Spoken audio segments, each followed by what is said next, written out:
Jemaat terkasih dalam Tuhan Yesus Kristus,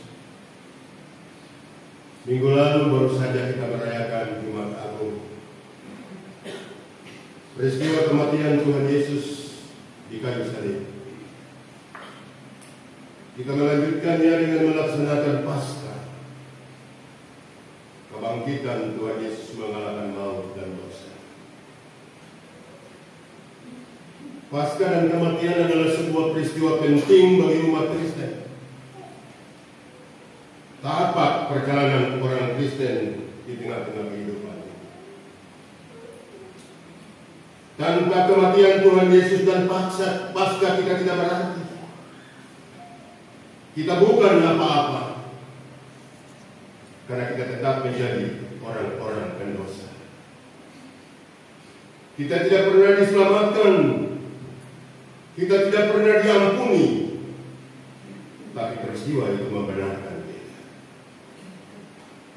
Pertanyaan kita hari ini, siapa di antara kita yang boleh menepuk dada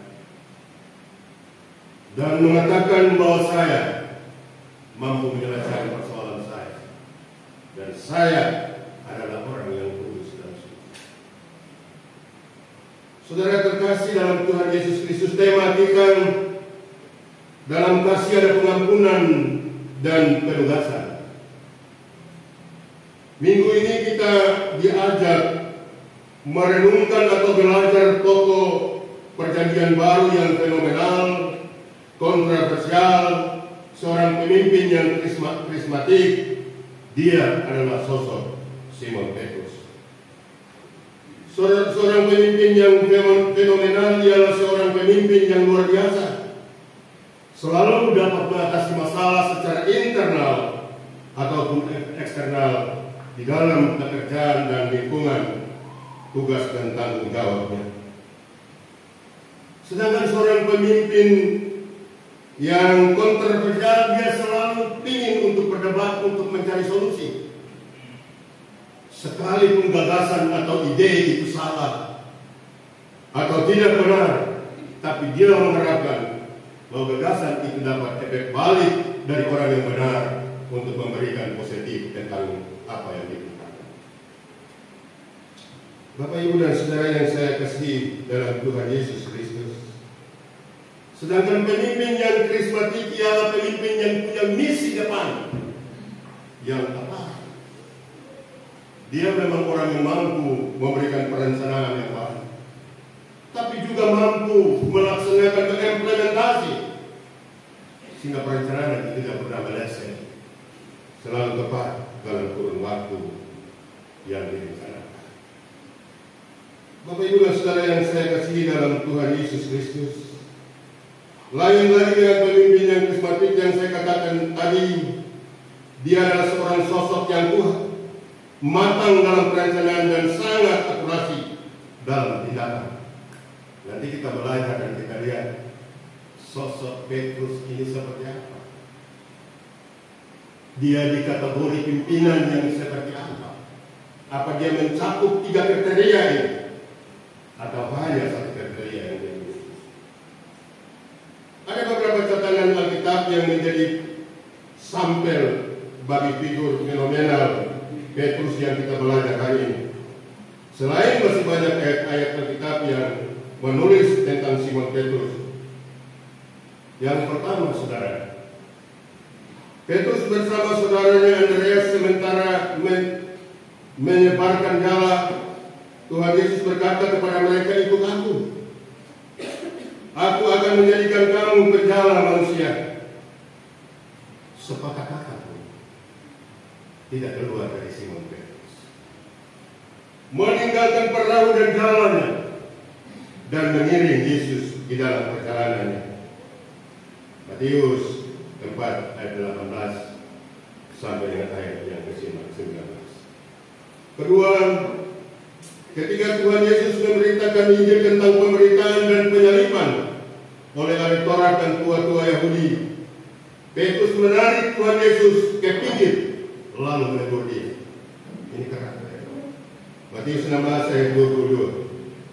Ketika Petrus berkata kepada Yesus, "Sekalipun mereka ini tergoncang imannya karena Engkau, aku sekali-kali tidak.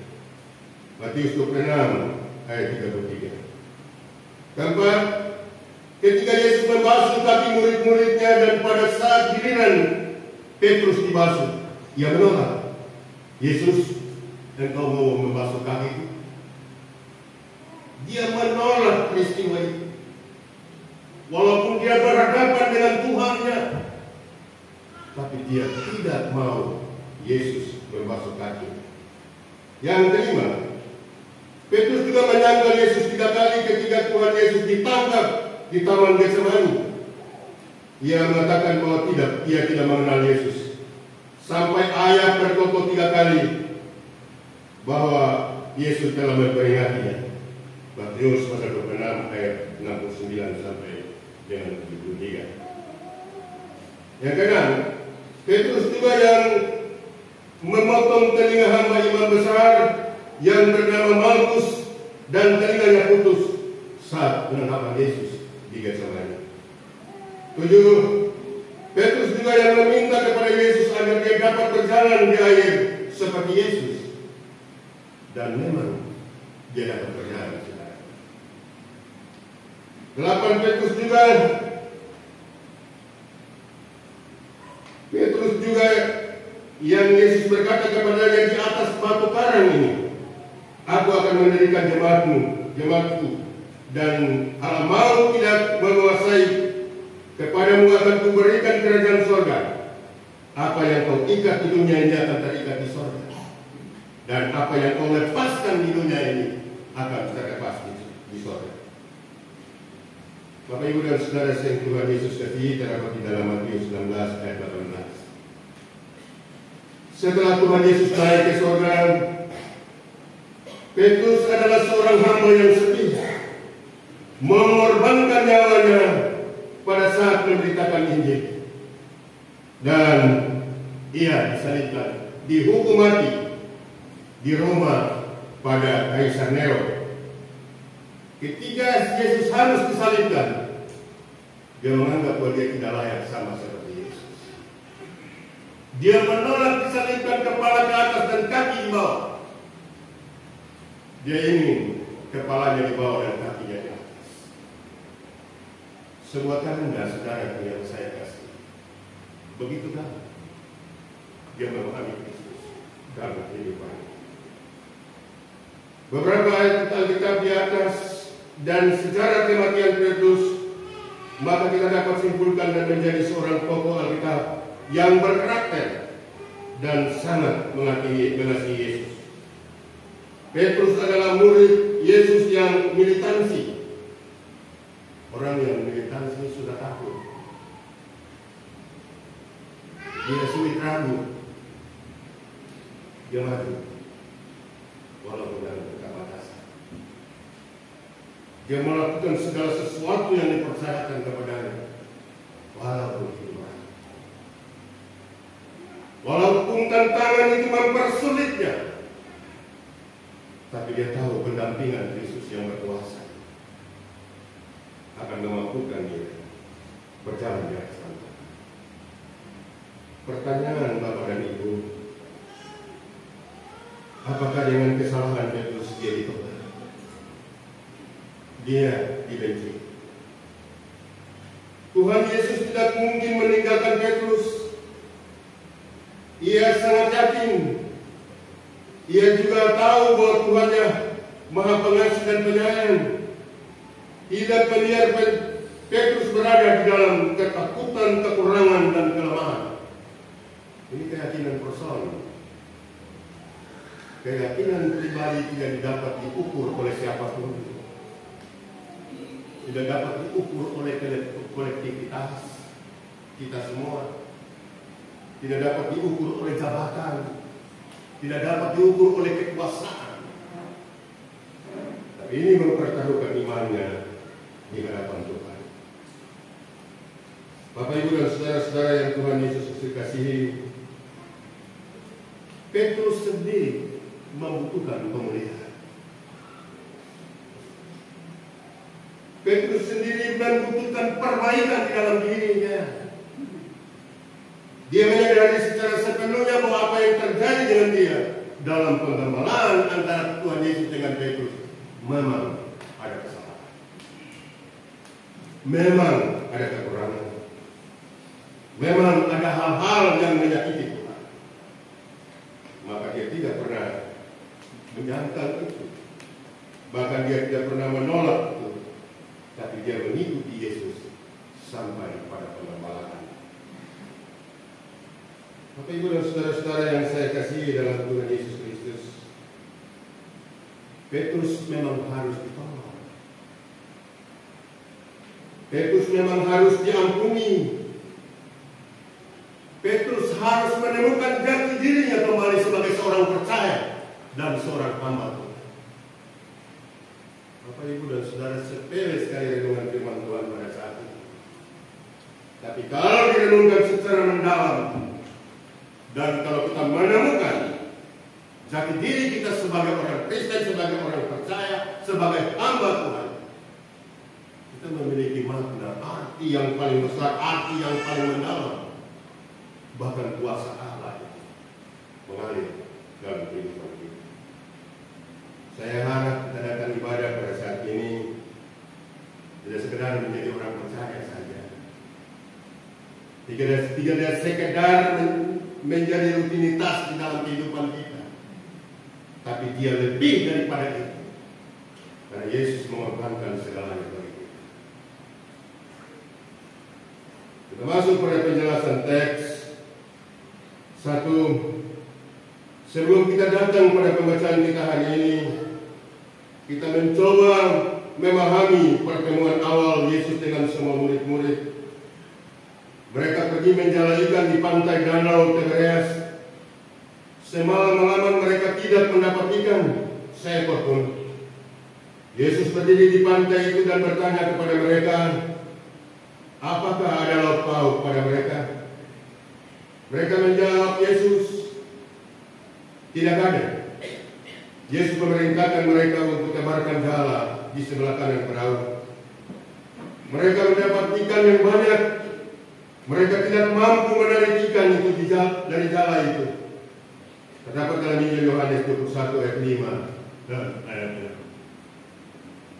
6. Kerapuhan para murid, ketidakberdayaan para murid digantikan dengan berkat yang tak terbatas. Bapak-bapak, ketika mereka mulai sedikit ragu tentang kepastian Yesus, mereka mau kembali kepada profesi yang lalu. Galilea adalah titik start, mereka dipanggil. Tibeриas adalah titik start, mereka dipanggil untuk menjadi penjala manusia. Tapi kematian itu, mereka merasakan seolah-olah mereka tidak ada. Jaminan hidup masa depan yang paling dekat sebelum move on adalah kembali kepada profesi. Siapkan perahu, siapkan jalan, tebarkan kita. Tapi kita melihat pembacaan kita dan perenungan kita hari ini, ketika itu yang terjadi kepada orang percaya, apalagi apa, semalam seekor pun tidak. Ketika mendengar suara Tuhan, tebarkan jalanmu di sebelah kanan perahumu, engkau akan menarik sampai engkau tidak bisa menarik jalan itu. Bapak Ibu dan saudara yang saya kasihi dalam Tuhan, itu kita baca di dalam Injil Yohanes yang tadi saya katakan, pasal 21 ayat 5 dan ayat 6. Yesus hanya minta daripada mereka, bawalah beberapa ekor ikan ini, supaya ditambahkan dengan ikan dan roti yang sudah ada di atas api. Tuhan telah menyediakan terlebih dulu sarapan mereka untuk santap secara bersama. Bapak dan Ibu, konteks Alkitab ini bahwa gereja kita harus ada persediaan makan, harus ada persediaan uang untuk pembiayaan pergerakan pelayanan kekabaran Injil, untuk pembiayaan hamba-hamba Tuhan pendeta dan para pekerja di dalam Tuhan, supaya mereka memiliki cukup makan. yang dilakukan oleh gereja modern, persembahan yang kita lakukan. Wujudnya kasih kita kepada Tuhan, supaya dapat membiayai pekerjaan Tuhan, nama Tuhan dipuji dan dipermuliakan. Kalau kita beri dengan setia, Bapak dan Ibu, keluarga akan menghitung berkat Tuhan yang tak terbatas itu. Saudara-saudara yang saya kasih, kita baru diskusi tentang satu kita berani mengambil keputusan petunjuk pelaksanaan pelayanan menurut sinode. Berapa minggu ini kita pakai tanggung satu saja, tapi nyatanya tanggung satu itu tidak mampu untuk membayar rutin kita dan program yang ada di dalam rumah. Baru kemarin kita baru pegawai dapat gaji, mungkin pendeta belum. Lalu keputusan kembali yang kita pikirkan tadi malam ini ditahukan Bapak Ketua Majelis Jemaat supaya kita kembali kepada tahun 2 tahun untuk perjalanan. Bapak Ibu dan saudara-saudara, yang kedua, setelah sarapan Tuhan Yesus dengan murid-muridnya, Ia berkata kepada Simon Petrus, "Ikutlah aku." Panggilan ini khusus. Simon Petrus bertemu dengan Yesus 4 mata, 2 orang secara pribadi, tidak ada yang lain. Tuhan Yesus lontarkan pertanyaan pertama kepada Simon anak Yohanes, "Apakah engkau mengasihi aku lebih daripada mereka?" Ayatnya yang ke-15. Pertanyaan ini sangat mendalam. Pengertian lain, apakah engkau mengasihi aku lebih dari perahu dan jalan?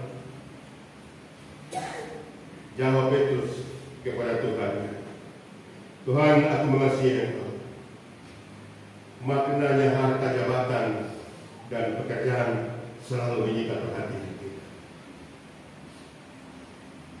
selalu membuat kita kurang sayang Tuhan, kurang dekat dengan Tuhan. Padahal Tuhan kita luar biasa. Dia tinggalkan kata yang mencari kita, menjumpai kita dalam kemalangan, bahkan mengubah kita, mengubah status kita menjadi anak-anak Tuhan. Yang ketiga, pertanyaan Yesus yang kedua kepada Simon Petrus, "Simon anak Yohanes, apakah engkau mengasihi aku lebih dari mereka?" Ayat 16. Dalam pengertian yang lain, apakah engkau mengasihi aku lebih dari keluarga, sahabat, dan orang-orang sekitarmu? Bapak Ibu, pergaulan kadang juga menyita perhatian kita. Sampai-sampai mungkin ibadah kan, ada tanggung jawab bawa jadwal kan, ada tanggung jawab mendatangkan jemaat kan, itu tidak lakukan. Ini cara kita yang kita kedepankan. Yesus ingin perhatian kita seutuhnya melebihi yang lain kepada kita, supaya mandat dan kepercayaan yang diberikan itu akan diberikan kepada kita. Saudara-saudara yang saya kasihi dalam Tuhan, yang keempat, pertanyaan Yesus yang ketiga, apakah engkau mengasihi aku? Ayat 18. Yesus tidak ingin kasih Petrus kepada murid-murid lain sama seperti Petrus sayang kepada murid. Saudara, dalam konteks ini, dalam 3 pertanyaan ini sangat luar biasa. Petrus tertunduk. Petrus merasa perbedaan antara pertanyaan pertama dan pertanyaan yang kedua. Ia lesu, lemah, karena pertanyaan ini menyangkut perbuatan yang sementara terjadi di dalam kehidupan. Diam dan mengatakan secara perlahan tapi pasti, "Yesus, engkau berkuasa. Engkau mengerti, memahami apa yang ada padaku." Memang itu yang terjadi.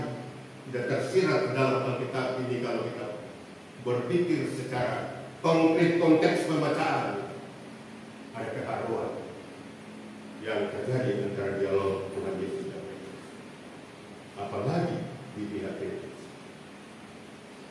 Ibu dan saudara-saudara yang saya kasihi dalam Tuhan, kalimat ini menandakan penyerahan secara total. Kalimat ini menyatakan ingin dipulihkan dari keadaan semula. Dia ingin untuk berbeda dan mau mengiringi Tuhan. Saudara-saudara yang saya kasihi dalam Tuhan, itu sebagaikan mengulurkan tangannya kepada ini saya, bahwa saya sesuai dengan yang engkau janjikan. Petrus tidak ingin kehilangan jati diri, tidak ingin kehilangan kuasa yang Tuhan berikan di dalam kehidupannya. Tapi dia mau melayani Tuhan dengan kelengkapan senjata Allah yang Tuhan beri kepadanya. Hal yang kelima, Kristus tidak akan mendelegasikan panggilan pelayanan kepada orang yang tidak mau dipulihkan. Bapak dan Ibu catat ini baik-baik. Orang yang tidak mau dipulihkan, orang yang tidak mau dengan jujur datang kepada Tuhan. Jangan. Sebab Yesus telah menawarkan kepada kita semua tentang kesalahan dan kekurangan kita untuk diperbaiki. Tetapi jika kita tidak mau, kita enggan, kita simpan, kita menyelimuti pelayanan kita dengan berbagai permasalahan dalam kehidupan, kita tidak akan memiliki kuasa, atau kita tidak bisa dilipat gandakan talenta memberi kepada kita untuk melaksanakan dalam tugas kita. Bapak Ibu dan saudara saya yang saya kasihi dalam Tuhan Yesus Kristus, ada pengakuan Petrus secara jujur dalam penggembalaan, maka penugasannya gembalakanlah kawanan domba Allah yang ada. Bayangkan aja Tuhan bilang kepada Petrus, di atas batu karang didirikan jemaat. Dalam pribadi Petrus, apa yang kau ikat di dunia ini akan terikat di sorga. Apa yang kau lepaskan di dunia ini akan terlepas di sorga. Bapak Ibu Saudara yang saya kasihi dalam Tuhan Yesus, penerapannya kepada kita hari ini di dalam gereja Tuhan ini, kita sementara menjumpai Tuhan secara pribadi lewat firman. Di tempat ini juga Yesus bertanya, apakah itu mengasihi lebih dari mereka? Apakah kesibukanmu, apakah jabatanmu, apakah persoalanmu,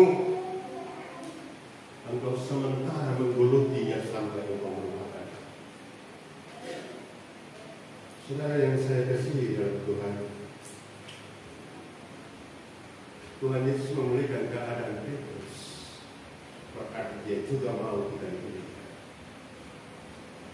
Dia juga mau kita menerima berkat-berkat Tuhan itu di dalam kehidupan kita, supaya kita menjadi orang yang diutus, didelegasikan pekerjaan di dalam pelayanan Tuhan di rayon percetakan. Yang kedua, saudaraku, sosok Petrus menjadi teladan dan figur yang perlu dicontohkan. Kalau kita melihat dari pembacaan ini dan perenungan kita hari ini, tidak ada yang mengatakan dia orang yang sungguh-sungguh mempertaruhkan segenap hidup. Dia menyerahkannya kepada Tuhan, sekalipun ada perbanggaan, sekalipun ada kelemahan, ada kekurangan, tapi setiap tapak jejak kaki Yesus, Petrus ada di sana. Pertanyaannya, bagaimana dengan kita? Mau ibadah, bukan harus berhitung kali. Ada derma atau tidak? Waktu yang kita siapkan ini merugikan kita atau tidak?